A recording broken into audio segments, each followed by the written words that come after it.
এক কাপ চা খেয়ে এক সপ্তাহে যাতে চুল ঝরে পড়া বন্ধ হয় সেই ব্যবস্থাও করে নিলাম। তাহলে পুরো ভিডিওটাই দেখতে থাকেন। হ্যালো ফ্রেন্ডস, নমস্কার, গুড ইভিনিং সবাইকে। কেমন আছেন সবাই? আমি তো অনেক ভালোই আছি আপনাদের আশীর্বাদ আর ভালোবাসায়। ইলাজ ব্লগে আর একটি নতুন ব্লগ ভিডিও নিয়ে চলে আসলাম। আর আজকের ব্লগটি কিন্তু শুরু করেছি সন্ধ্যা থেকে। এমনিতে তো প্রতিটা ব্লগই মোটামুটি সকাল সকাল থেকে শুরু করা হয়, আর আজকেরটা একটু অন্যরকম।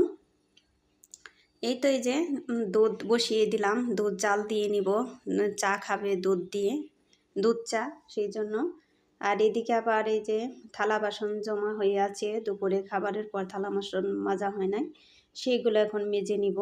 কাজ করতে করতে কয়েকটা দিদিভাইয়ের কমেন্ট পড়ে নিই, কারণ এক ভিডিওতে তো সব কমেন্ট পড়া সম্ভব না, সেই জন্য যে কয়েকটা পারি ওই কয়েকটাই পড়ে নিই। মুগ্ধতাম এই দিদিভাই একটা কমেন্ট করেছে, সুন্দর ভিডিও হয়েছে, মাছ রান্নাটা দারুণ হয়েছে, ভালোবাসা রেখে গেলাম। থ্যাংক ইউ সো মাচ দিদিভাই, এত সুন্দর কমেন্ট করার জন্য। এভাবেই আমার পাশে থেকেও, এভাবে আমাকে ভালোবাসা দিও। তার সাথে রইল অনেক অনেক ভালোবাসা, আর সাথে রইল আন্তরিক শুভেচ্ছা। রিমি লাইফের এই দিদিভাই একটা কমেন্ট করেছে, খুব সুন্দর ভিডিও, মাছের ভাজাটা খুব ভালো লাগলো, আলু মূলা সিম দিয়ে রান্নাটা ভালো হয়েছে। থ্যাংক ইউ সো মাচ দিদিভাই, এত সুন্দর কমেন্ট করার জন্য। এভাবেই আমার পাশে থেকেও, এভাবেই আমাকে ভালোবাসা দিও। তার সাথে রইল অনেক অনেক ভালোবাসার, সাথে রইল আন্তরিক শুভেচ্ছা। শাহিনুর আক্তার এই আপু লিখেছে, অনেক সুন্দর একটা ভিডিও, ভালোই লাগলো, নমস্কার দিদি। থ্যাংক ইউ আপু, এভাবেই আমার পাশে থেকেও, এভাবেই আমাকে ভালোবাসা দিও। তার সাথে রইল অনেক অনেক ভালোবাসার, সাথে রইল আন্তরিক শুভেচ্ছা।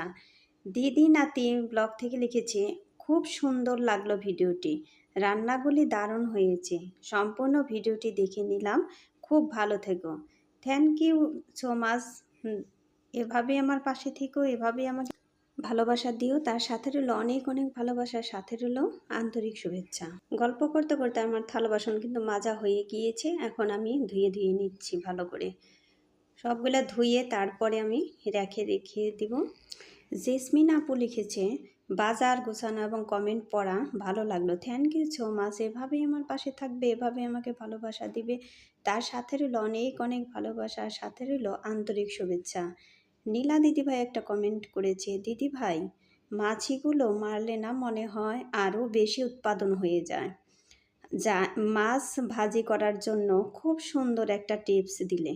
থ্যাংক ইউ সো মাচ দিদিভাই, এত সুন্দর কমেন্ট করার জন্য।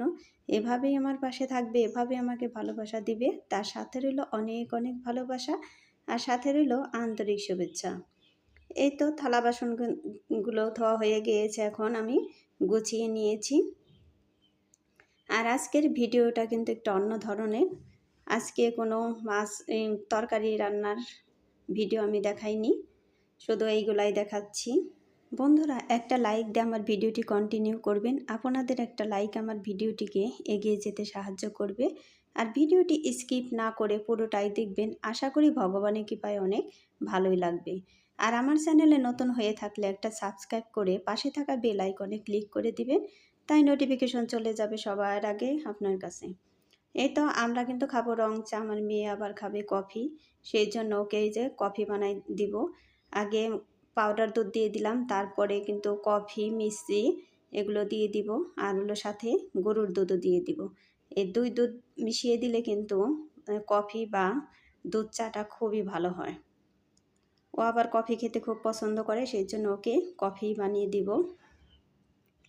আর আমরা তিনজনে রং চা খেয়ে নিব, পরে আবার তিনজন বাকি থাকবে, তাদের জন্য দুধ চা বানিয়ে দেব। এভাবেই কিন্তু আমরা এই চাগুলো খেয়ে নিই।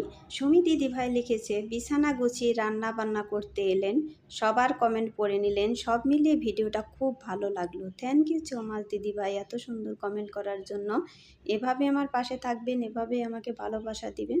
তার সাথে রইল অনেক অনেক ভালোবাসা, সাথে রইল আন্তরিক শুভেচ্ছা। রেহানা পারভিন লিখেছে, আপু মাছির কথা আর কি বলবো, সারা বিছানা জুড়ে মাছি, সব কিছু পরিষ্কার করলেন, তারপর রান্না করলেন, অনেক ভালো হয়েছে। থ্যাংক ইউ সো মাচ আপু, এত সুন্দর কমেন্ট করার জন্য। এভাবে আমার পাশে থাকবেন, এভাবে আমাকে ভালোবাসা দিবেন। তার সাথে রইল অনেক অনেক ভালোবাসা, সাথে রইল আন্তরিক শুভেচ্ছা। এই তো আমার চা কিন্তু হয়েই গিয়েছে, আর আমরা কিন্তু চাটা মিশ্রি দিয়েই খাই। এই তো 1 কাপ চা খেয়ে 1 সপ্তাহে যাতে চুল ঝরে পড়া বন্ধ হয় সেই ব্যবস্থাও কিন্তু করে নিলাম। এই তো প্রথমে আমি হাফ চামচ নারকেল তেল নিয়ে নিলাম, আর তেলটা কিন্তু একদমই জমাট বেঁধেছিল। আর শীতকাল বলে কথা, শীতকালে নারকেল তেল জমাট বাঁধবে না, তবে কি বাঁধবে, তাই না? এই তো নারকেল তেল কিন্তু দিয়ে দিলাম। তারপর দিয়ে দিব সরিষার তেল, এই তেলটাই ঘরে ছিল, এই তেলটাই দিয়ে দিলাম। আর যাদের ভাঙানো সরিষার তেল আছে তারা ভাঙানো সরিষার তেল দিয়ে দিবেন। এই তেলগুলো কিন্তু খুবই উপকারী। এই তো তারপরে দিয়ে দিব ক্যাস্টর অয়েল, এই তেলটাও চুল গজানোর জন্য খুবই সাহায্য করে। আর চুল বুঝে মানে তেলটা নিয়ে নেবেন, যাদের অনেক ঘন চুল, অনেক বড় চুল, তারা 1 চামচ করে নিয়ে নেবেন। আর আমার তো হাফ চামচও লাগে নাই, কারণ চুল একদম ছোট। তারপর দিয়ে দিলাম অলিভ অয়েল, আর চুল উঠেও একদম হালকা হয়ে গিয়েছে, সেই জন্যই কিন্তু এই ব্যবস্থা নিয়ে নিয়েছি। এই তো অলিভ অয়েল তেলও নিয়ে নিলাম। এইভাবে যদি প্রতি সপ্তাহে 3 বার দেওয়া যায়, তারপরে যে বাজাজ আমন্ড, এই তেলটাও খুবই উপকারী। 1 সপ্তাহে 3 বার দিলে চুলের গোড়া কিন্তু একদমই শক্ত হবে আর চুল ঘন হয়ে জ্বালাবে। নিয়মিত যদি দেওয়া যায় এই তেলগুলো, তাহলে চুল জ্বালাবেই, আর হলো একদমই চুলের গোড়া শক্ত হয়ে যাবে। কারণ এটা কিন্তু প্রমাণ সাপেক্ষে আমি এই তেলের টিপসটা দিচ্ছি, আমি নিজে ব্যবহার করেই তারপরে কিন্তু এই তেলের টিপসটা দিচ্ছি। এই যে তারপরে ভিটামিন ই, এটাও তো চুলের জন্য খুবই উপকারী, ঝরে পড়া একদমই কমিয়ে দিবে। আর একদিন দিয়ে বাদ রেখে দিলে কিন্তু কোনো কাজই হবে না, ঠিক মতো দিতে হবে। সপ্তাহে 3 বার না দিলেও 2 বার তো দিতেই হবে। এভাবে চুলের যত্ন নিলে পরে চুল কিন্তু ঝরে পড়া বন্ধ হয়ে যাবে, আর চুলের গোড়া একদমই শক্ত হয়ে যাবে, আর চুল গজাবেও ঠিক মতো, আর স্কাল্পে ঠিক মতো দিয়ে দিবে। আর ভালো করে যে এভাবে মিশিয়ে নেবেন তেল। তারপরে যে আমি যেভাবে দিচ্ছি, যে সিটি কেটে কেটে এভাবে দিয়ে নেবেন আগে স্কাল্পে ঠিক মতো, যে নগে আঙ্গুলের মাথা দিয়ে দিতে হবে কিন্তু। আর শাড়ি লাগানো যাবে না, স্কাল্পে শাড়ি লাগালে কিন্তু চুলের গোড়ায় খুবই ক্ষতি হবে। আর সুন্দর করে যেভাবে সিটি কেটে কেটে দিয়ে পুরা মাথায় আগে তেল ভালো করে দিয়ে তারপরে কিন্তু ম্যাসাজ করতে হবে। কমপক্ষে যদি 5 মিনিট বা 10 মিনিট করা যায়, তাহলে তো চুলের জন্য খুবই উপকার। আমি তো 5 মিনিট করে ম্যাসাজ করি, আপনারা পারলে আর একটু বেশি করে করবেন, তাতে চুলের জন্য খুবই উপকার হবে, আর চুল ঝরে পড়াও বন্ধ হয়ে যাবে। আপনারাও যদি এইভাবে একবার এই তেলগুলো দিয়ে দেখেন, তাহলে দেখতে পারেন যে চুলের গোড়া কতটাই শক্ত হয়েছে, আর চুলও কিন্তু অনেকটাই গজিয়েছে। ওই যে দেখেন, আমি কিন্তু এইভাবে সুন্দর করে আস্তে আস্তে আলতো হাতেই চুলের গোড়া কিন্তু ম্যাসাজ করে দিচ্ছি। একদম জোরে জোরে দেওয়া যাবে না, একদম আলতোভাবেই দিতে হবে। তাতে কিন্তু আমার অনেকটাই উপকার হয়েছে। আপনারা একবার দিয়ে দেখেন যে আমি কি সত্য কথাই বলতেছি না মিথ্যা কথা বলতেছি।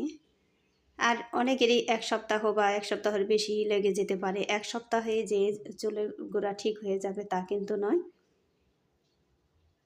কিন্তু দিতে হবে ঠিক মতো, ওই যেভাবে সুন্দর করে দিতে হবে। আর আমি কিন্তু রাতেই চুলে তেল দিচ্ছি, পরের দিন সকালে কিন্তু মাথা পরিষ্কার করে নিব। ওই যে তারপর মাথায় আশ্রয়ে কিন্তু চুল বেঁধে রাখবো। এভাবেই কিন্তু আমরা সবাই তেল দিই।